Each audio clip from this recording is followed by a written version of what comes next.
인간이 어떤 존재냐? 인간은 하나님의 형상대로 지원받았습니다.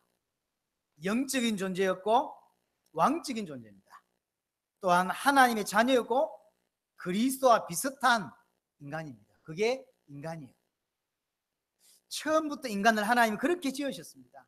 창세기 1장 26절 27절에 보니까 하나님이 이르시되 우리의 형상을 따라 우리의 모양대로 우리가 사람을 만들고 그들로 바다의 물고기와 하늘의 새와 가축과 온 땅과 땅에 기른 모든 것을 다스리게 하자 하시고 인간을 하나님의 모습을 가진 자로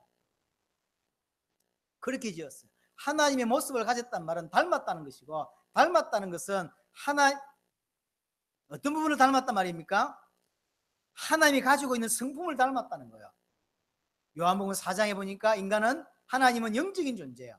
그래서 인간은 영적인 존재입니다. 인간은 분명히 육신을 가지고 있지만 영적인 존재고, 오늘 세상을 다스리게 하자 그랬죠. 왕적인 존재예요. 처음부터 하나님의 자녀였고 처음부터 그리스도를 방불케 할 만한 그런 존재였습니다. 27절에 보니까 하나님이 자기 형상 곧 하나님의 형상대로 사람을 창조하시되 남자와 여자를 창조하시고 하나님 형상대로. 창세기 2장 7절에 보니까 여호와 하나님이 땅의 흙으로 사람을 지으시고 생기를 그 코에 불어넣으시니 사람이 생명이 되니라. 분명히 육신을 가지고 있지만 생기를 불어넣었을 때, 하나님이 함께 하셨을 때 드디어 살아있는, 비로소 살아있는 존재가 되는 거예요. 하나님이 떠나면 죽은 존재입니다. 아무 소용없는 존재예요. 아무리 기능이 많고 아무리 하나님 형상이라도 하나님과 함께 할 때만 그게 그래요. 생기를 불어넣으시니, 그 말은 생기는 성령으로 번역할 수 있는데 하나님의 생명을 말해요. 하나님이 함께 할 때만 생명이 되는 거예요. 그래서 인간이 하나님 떠났을 때의 모습을 바울은 어떻게 표현했죠? 에베소 2장 1절 너희가 허물과 죄로 죽었다. 죽었다는 의미는 분명히 살아있는데요, 빨빨 살아있잖아요. 그게 뭔 말입니까? 영이 죽었다, 단절되어 있다는 거예요.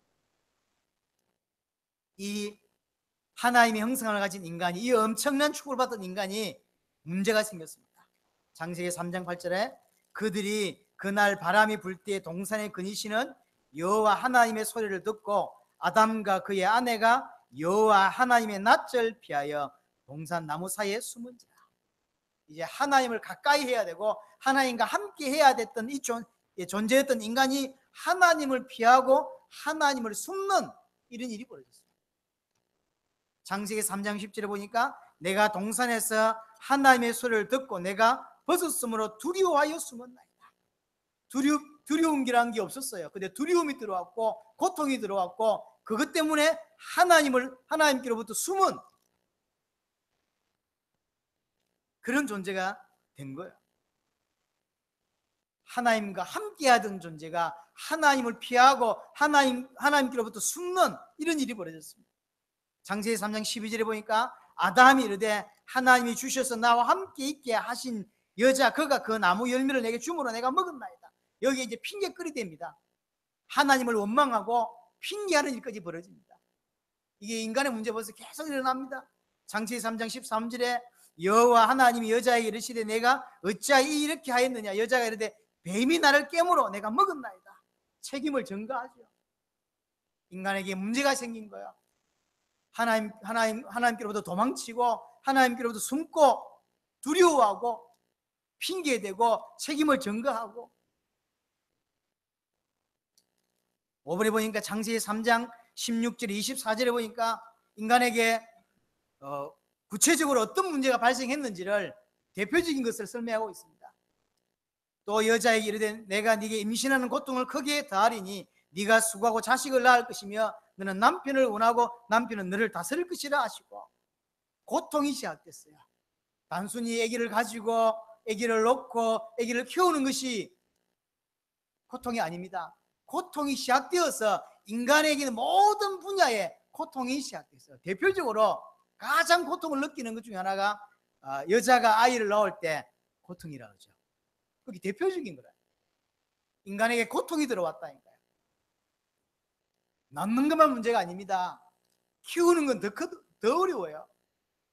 정말로 제대로 키우고 또 우리가 제대로 키운다고 제대로 키워지냐고.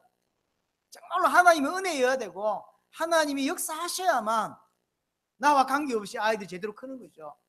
물론 돕는 건 역할을 충분히 할 수 있습니다. 그러나 우리가 한다고 됩니까? 그게 은혜라니까. 크게 하지도 않았는데 하나님이 은혜 주시고, 크게 하지도 않았는데 하나님이 바른 길을 걸어가게 하시는 사람 있잖아요. 불신자 가운데서 너무 뛰어난 하나님의 사람이 나오고, 신자 집에서 너무 이해 안 되는 인간이 또 나와요. 하나님 은혜입니다. 이러면 하나님 은혜를 구하셔야 돼요.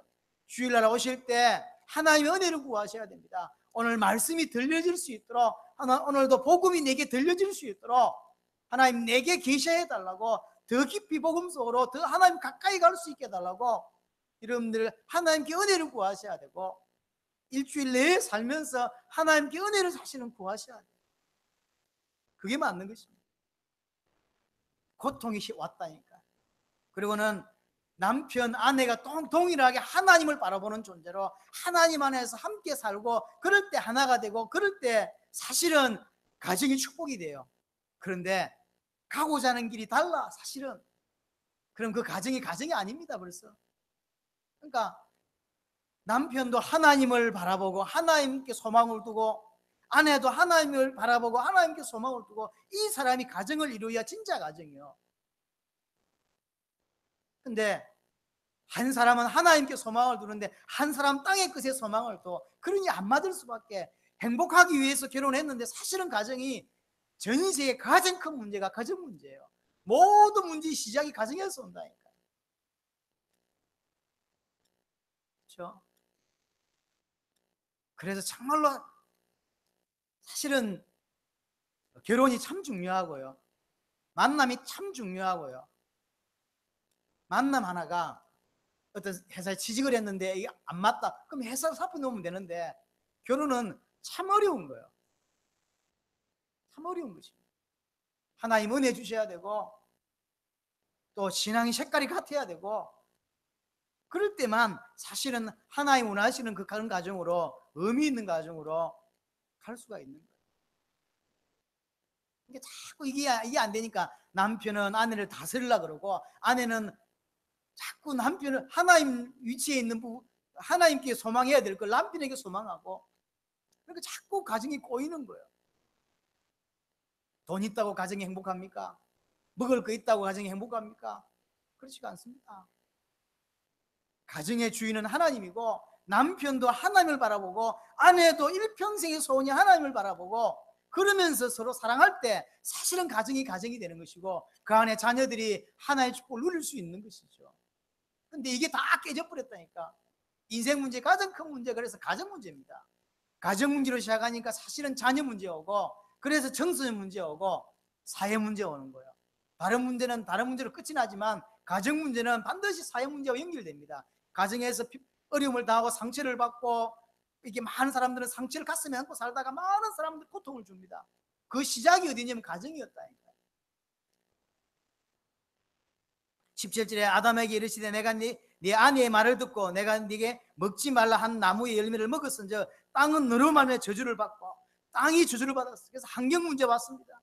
이 일평생 수고하여야 그 소산을 먹으리라. 경제 문제 올 수밖에 없는 거야. 환경 문제, 경제 문제. 돈을 벌어도 끝이 없고 만족이 없어요. 왜 이럴까요? 단순히 지금 수고해야 먹을 수 있다는 말이 아닙니다. 이게 1억이 있으면 행복하겠다 생각하는 사람은 1000억을 갖다 줘도 행복하지 않습니다.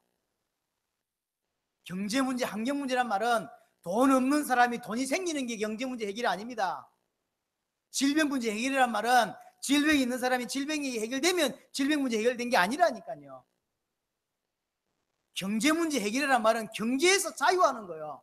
지금까지는 저거 있어야 행복할 거라고 생각했어요. 근데 예수를 그리스도로 믿고 나니까 그것 때문에 행복한 게 아니라는 걸 알았어요. 그래서 경제에서 자유를 얻게 돼요. 세상에서 행복을 얻지 않는다니까. 그러니까 경제 문제 해결된 거예요. 분명히 어려운데 안 어려워. 왜냐하면 자유하거든. 하나님 우리에게 참된 자유를 주신다니까요. 그 자유가 우리에게 있어야 돼. 그 자유가 있는 자가 자유 없는 자를 보면 너무 가슴이 아픕니다. 저 사람도, 그래서 저는 바울의 말이 이해됩니다. 내가 지금 묶인 거 외에 니도 나처럼 살았으면 좋겠다. 이 사람은 어떻게 애쓰겠겠어요? 니처럼 저리 돌아다니면서 복음 전하다 잡히고 이렇게 살란 말인가? 이렇게 이해했겠지. 그 말이 아니라니까요. 예수를 그리스도로 믿고 나니까 오는 행복과 오는 안식과 이런 게 있단 말이에요. 자유함이라는 게 있단 말이에요. 가장 정상이고 가장 자유로울 수밖에 없는 게 예수를 그리스도로 믿을 때거든. 근데 이게 참된 자유함과 참된 하나님이 주시는 것들을 갖고 살다 보니까 그렇지 않은 육신적으로 그 육신적인 것을 해결하려고 자꾸 하나님 앞에서 분부름치는 건 너무 안타까운 거예요. 예수를 그리스도로 믿으면 끝나는 건데 예수를 믿는 게 다인데 그걸 몰라가지고 예수 이름으로 자기 육신 문제 해결하려고 하는 거 보면 너무 안타까운 거예요. 복음 하나가 선포되지 않았어. 복음 하나를 똑바로 이해하지 못해가지고 땅이 저주를 받고 경제 문제. 18절에 땅이 내게 가시덤불과 은근기를 낼 것이라. 땅이 저주받았죠. 학령 문제 왔다는 이야기고, 19절에 네가 흙으로 돌아갈 때까지 얼굴에 땀을 흘려 먹을 것이요. 경제 문제 왔다는 이야기죠. 네가 그것에 체함을 입었습니다. 너는 흙이니 흙으로 돌아갈 것이라. 이게 무슨 말입니까? 죽음의 문제. 열심히 그래 살면 되는데 인간에겐 죽음이 기다리고 있고, 또 죽음보다 더한 부분이 뭐냐면 원래 인간은 하나님의 형상입니다. 근데 죽음이라고 표현했어요. 흙이라고 표현했어요. 무슨 말입니까? 인간의 가치를 다 상실해요. 인간이 아닙니다. 언제가 참된 인간이 되냐면 하나님의 형상을 회복했을 때요. 진짜 예수를 그리스도로 믿고 회복했을 때만 참된 인간의 모습을 갖출 수가 있어요. 흙이 돼버렸다니까. 인간이 흙이 아닌데 하나님의 형상인데. 20절에 아담이 그의 아내의 이름을 하와라 불렀으니 그는 모든 산자의 어미가 됨이라. 하와의 이름을 지었어요. 하와라고 이름을 지었어요. 모든 산자의 어미래. 쉽게 말하면 살아있는 자의 모습이라는 이야기예요. 무슨 뜻이냐면 하와가 지금 하나님과 단절되어 있죠. 이 단절된 모습으로 모든 사람들이 살아간다는 거예요. 이게 후대 문제입니다. 우리가 같은 고통, 우리가 경험한 많은 어려움들이 자녀들이 딱 그대로 가지고 태어나요. 고통을 줘서 고통당하는 게 아닙니다. 살면서 그런 어려움을 당한다고요. 왜 그렇죠? 하나님과 단절된 상태에서 태어났기 때문에. 21절에 여호와 하나님이 아담과 그의 아내를 위하여 가죽옷을 지어 입히셨다. 그리스도를 설명하는 것이고, 22절에 여호와 하나님이 이르시되 보라 이 사람이 선악을 아는 일에 우리 중 하나같이 되었으니 그가 그의 손을 들어 생명나무 열매도 따먹고 영생할까 하노라. 22절 말씀이 참 마음에 와닿더라고요. 이게 정확하게 해석하자면 여호와 하나님이 이르시되 독백입니다. 이때부터 독백입니다. 보라 이 사람이 선악을 아는 일에 우리 중 하나같이 되었으니. 이 번역이 조금 애매해요. 정확하게 번역하자면 이 사람은 선악을 아는 일에 우리 중 하나였었는데 점점점 그리고 엔터. 이게 하나님의 독백입니다. 원래 인간은 선악을 아는 일에 하나님과 똑같은 존재였어요. 근데 사단이 하와를 속일 때 뭐라 그랬죠? 네가 이것을 먹으면 선악을 안다 그랬죠. 속이는 거예요. 원래 처음부터 인간은 선악을 아는 존재였다. 하나님이 지금 인간이 하나님을 떠난 이후에 독백입니다. 원래 나와 같이, 우리와 같이, 성삼위 하나님이니까 우리와 같이 선악을 아는 일에 하나였었는데 엔터. 그래서 설명합니다. 24절 보세요. 이같이 하나님이 그 사람을 쫓아내시고 에덴 동산 동쪽에 그룹들과 두루 도는 칼을 두어 생명나무의 길을 지키게 하셨다. 영생할 수 있는 나무의 실과가 있었는데 그건 안 따먹고 선악과를 따먹었죠. 그래서 하나님이 죄 지은 상태에서 영생할까 싶어서 영생의 나무를 차단하죠. 쉽게 말하면 하나님 만날 수 있는 길을 막아버린 거야. 죄 가운데서. 무슨 말입니까? 지옥을 넣는 거야. 내세 문제.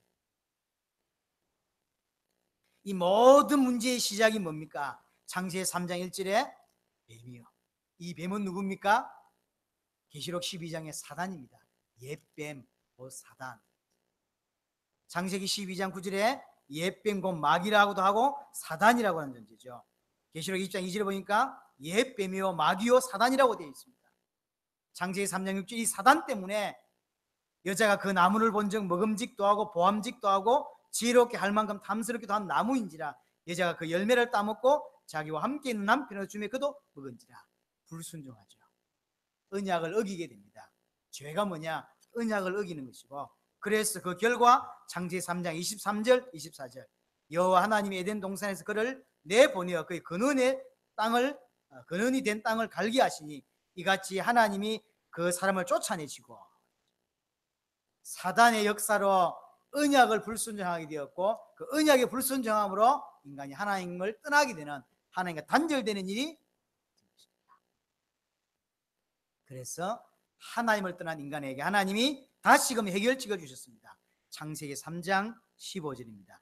내가 너로 여자와 원수가 되게 하고 내 후손도 여자의 후손과 원수가 되게 하리니. 여자의 후손이라고 하는 언약을 주시죠. 누굽니까? 그리스도입니다.